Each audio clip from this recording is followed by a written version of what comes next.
ಬಿಸಿಯೂಟದಲ್ಲಿ ಹುಳು ಪತ್ತೆ ಏಜೆನ್ಸಿ ಮೇಲೆ ಕೇಸ್. ಯಾದಗಿರಿ ಶಾಲಾ ಬಿಸಿಯೂಟದಲ್ಲಿ ಹುಳುಗಳು ಪತ್ತೆಯಾಗಿದ್ವು.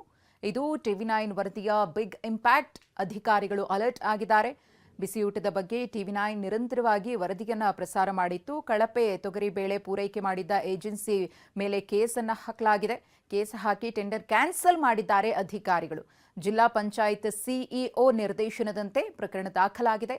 ಅರಕೇರ, ಕೊಯ್ಲೂರು ಮತ್ತು ಮುಂಡರಗಿ ಶಾಲೆಗೆ ಕಳಪೆ ಗುಣಮಟ್ಟದ ಬೇಳೆಯನ್ನ ಪೂರೈಕೆ ಮಾಡಿದ್ರು.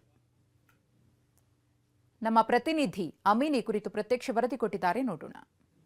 ಶೈಕ್ಷಣಿಕವಾಗಿ ತೀರಾ ಹಿಂದುಳಿದಂಥ ಜಿಲ್ಲೆ ಯಾದಗಿರಿ ಜಿಲ್ಲೆ. ಆ ಯಾದಗಿರಿ ಜಿಲ್ಲೆಯ ಮಕ್ಕಳಿಗೆ ಕಳಪೆ ಗುಣಮಟ್ಟದ ಮಧ್ಯಾಹ್ನದ ಬಿಸಿ ಊಟ ನೀಡಲಾಗ್ತಿತ್ತು. ಈ ಬಗ್ಗೆ ಟಿವಿ9 ವಿಸ್ತೃತವಾದ ವರದಿ ಕೂಡ ಈಗ ಪ್ರಸಾರ ಮಾಡಿದೆ. ಯಾದಗಿರಿ ತಾಲೂಕಿನ ಕೊಯ್ಲೂರು ಆಗಿರ್ಬೋದು, ಅರಕೇರ ಮತ್ತು ಮುಂಡರಗ ಶಾಲೆಗಳಿಗೆ ಟಿವಿ9 ತಂಡ ಭೇಟಿ ಕೊಡುವ ಮೂಲಕ ಅಲ್ಲಿರುವಂಥ ಬಿಸಿ ಊಟಕ್ಕೆ ಬಳಕೆ ಮಾಡುವಂಥ ಆಹಾರ ಧಾನ್ಯಗಳ ಪರಿಶೀಲನೆ ಮಾಡಿದ ಜೊತೆಗೆ ಕಂಪ್ಲೀಟ್ ಆಗಿ ಕಳಪೆ ಗುಣಮಟ್ಟದ ಆಹಾರ ಧಾನ್ಯಗಳ ಪೂರೈಕೆ ಆಗ್ತಿರೋ ಬಗ್ಗೆ ಟಿವಿ9 ವಿಸ್ತೃತವಾದ ವರದಿಯನ್ನು ಪ್ರಸಾರ ಮಾಡಿದೆ. ಈಗ ಟಿವಿ9 ವರದಿ ಪ್ರಸಾರದ ಬೆನ್ನಲ್ಲೇ ಈಗ ಈ ಒಂದು ಮಕ್ಕಳಿಗೆ ನೀಡಲಾಗ್ತಿರುವಂಥ ಬಿಸಿ ಊಟಕ್ಕೆ ಬಳಕೆ ಆಗ್ತಿರುವಂಥ ತೊಗರಿ ಬೇಳೆಯನ್ನು ಬದಲಾವಣೆ ಮಾಡುವಂಥ ಕೆಲಸ ಈಗ ಅಧಿಕಾರಿಗಳು ಸಹಿತ ಈಗ ಮಾಡಿರುವಂಥದ್ದು. ಯಾಕಂದರೆ ಮೊದಲು ವರದಿ ಟಿವಿ9 ವರದಿ ಮಾಡೋಕ್ಕಿಂತ ಮುಂಚಿತವಾಗಿ ಕಂಪ್ಲೀಟಾಗಿ ಕಳಪೆ ಗುಣಮಟ್ಟದ ತೊಗರಿ ಬೇಳೆಯನ್ನು ಪೂರೈಕೆ ಮಾಡಲಾಗ್ತಿತ್ತು. ಆದರೆ ಈಗ ವರದಿಯ ಪ್ರಸಾರದ ಬೆನ್ನಲ್ಲೇ ಈಗ ಹೊಸ ತೊಗರಿ ಬೇಳೆಯ ಆಗಮನ ಕೂಡ ಈಗ ಆಗಿರುವಂಥದ್ದು. ಸದ್ಯ ನಾನೀಗ ಯಾದಗಿರಿ ನಗರದ ಗಂಜ್ ಪ್ರದೇಶದಲ್ಲಿರುವಂಥ KFCSE ಗೋಡೌನ್ನಲ್ಲಿ ಇದ್ರಿ. ಈ ಒಂದು ಗೋಡೌನ್ನಲ್ಲಿ ಈಗಾಗಲೇ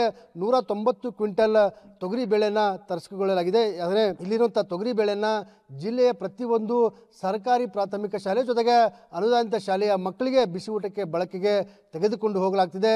2 ದಿನಗಳ ಹಿಂದೆ ಅಷ್ಟೇ ಈ ಒಂದು ತೊಗರಿ ಬೇಳೆಯನ್ನು ತರಿಸಿಕೊಳ್ಳಲಾಗಿದೆ. ಈ ಹಿಂದೆ ಲಲಿತ್ ಇಂಡಸ್ಟ್ರಿ ಅನ್ನುವಂಥ ಏಜೆನ್ಸಿಗೆ ಟೆಂಡರ್ ಕೊಡೋ ಮೂಲಕ ಆ ಒಂದು ಇಂಡಸ್ಟ್ರಿಯ ಮೂಲಕನೇ ತೊಗರಿ ಬೇಳೆಯನ್ನು ತರಿಸ್ಕೊಳ್ಳಲಾಗ್ತಿತ್ತು. ಆದರೆ ಈಗ ಆ ಇಂಡಸ್ಟ್ರಿಯವರು ಕಳಪೆ ಗುಣಮಟ್ಟದ ತೊಗರಿ ಬೇಳೆಯನ್ನು ಪೂರೈಕೆ ಮಾಡ್ತಿರುವ ಕಾರಣಕ್ಕಾಗಿ ಕಂಪ್ಲೀಟಾಗಿ ಆ ಒಂದು ಏಜೆನ್ಸಿ ವಿರುದ್ಧ ಈಗಾಗಲೇ ಅಕ್ಷರ ದಾಸೋಹ ಅಧಿಕಾರಿಗಳು ಜಿಲ್ಲಾ ಪಂಚಾಯತ್ ಸಿಇಒ ಅವರ ನಿರ್ದೇಶನದಂತೆ ಈಗಾಗಲೇ ಅವರ ವಿರುದ್ಧ ಪ್ರಕರಣ ಕೂಡ ದಾಖಲು ಮಾಡಿದ್ದಾರೆ. ಈಗ ಪ್ರಕರಣ ದಾಖಲಾದ ನಂತರ ಅವರ ಏಜೆನ್ಸಿಯ ಗುತ್ತಿಗೆಯನ್ನು ರದ್ದುಪಡಿಸಲಾಗಿದೆ. ಗುತ್ತಿಗೆ ರದ್ದುಪಡಿಸಿದ ನಂತರ ಈಗ ಹೊಸದಾಗಿ ನಾಗರತ್ನಿಮ್ ಆ್ಯಂಡ್ ಸನ್ಸ್ ಅನ್ನುವಂಥ ಕಲಬುರಗಿಯ ಒಂದು ಏಜೆನ್ಸಿಗೆ ಗುತ್ತಿಗೆಯನ್ನು ಕೊಡಲಾಗಿದೆ. ಹೀಗಾಗಿ ಆ ಒಂದು ಏಜೆನ್ಸಿ ಮೂಲಕನೇ ಈಗಾಗಲೇ ತೊಗರಿ ಬೇಳೆನ ತರಿಸ್ಕೊಳ್ಳಲಾಗಿದೆ. ನೋಡ್ಬೋದು ಇಲ್ಲಿ ದೃಶ್ಯಗಳಲ್ಲಿ ಇದು ಗುಣಮಟ್ಟದ ತೊಗರಿ ಬೇಳೆನ ಈಗ ತರಿಸ್ಕೊಳ್ಳಲಾಗಿದೆ. ಸುಮಾರು 190 ಕ್ವಿಂಟಲ್ ಅಂದರೆ 190 ಕ್ವಿಂಟಲ್ ತೊಗರಿ ಬೇಳೆನ ಈಗ ತರಿಸ್ಕೊಳ್ಳಲಾಗಿದೆ. ಕಂಪ್ಲೀಟಾಗಿ ಗುಣಮಟ್ಟದ ಉಳ್ಳುವಂಥ ಈ ಒಂದು ತೊಗರಿ ಬೇಳೆನ ತರಿಸಲಾಗಿದೆ. ಇದಕ್ಕೂ ಮುಂಚಿತವಾಗಿ ಸಾಕಷ್ಟು ಕಳಪೆ ಗುಣಮಟ್ಟದ ಕಂಪ್ಲೀಟಾಗಿ ದೂಸು ಹಿಡಿದೋಗಿತ್ತು. ಜೊತೆಗೆ